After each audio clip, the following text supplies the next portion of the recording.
Hi, I'm at the gym today. Yesterday you may have heard that interest rates went up in the UK, European Central Bank, and of course they've gone up this week in the States as well. Federal Reserve have increased rates, so all three major banks have increased interest rates. In the UK by 0.5%, so now it's 4%, the highest for many, many years. This will affect borrowers, of course. In particular, it's going to be like a blow to the solar plexus to borrowers who are going to face higher mortgage rates and higher costs on their credit cards and loans, and also commercial borrowers as well.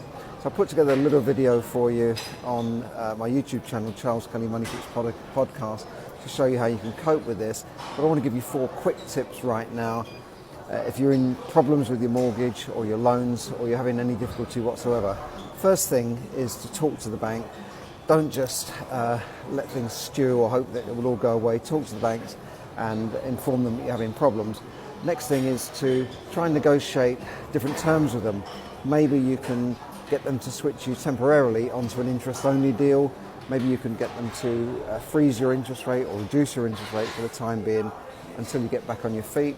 Thirdly, you can try and reduce your debt, your high interest rate debt, by paying off some of your credit cards. And you might say, well, that's not possible, but perhaps you can pay a bit extra on your credit cards every month. You're allowed to do that instead of paying the minimum payment, which will take maybe 10 or 15 years to clear the debt, just paying the minimum.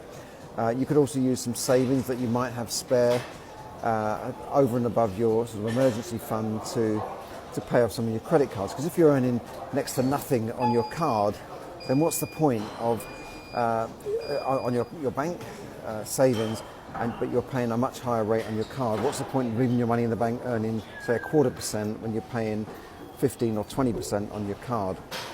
And finally, if nothing works, if this doesn't work and you're really in problems, you've gone beyond the point of no return and you're in trouble, then talk to debt advisory companies. They've got to be registered with the Financial Conduct Authority, or talk to charities to try and restructure your debt.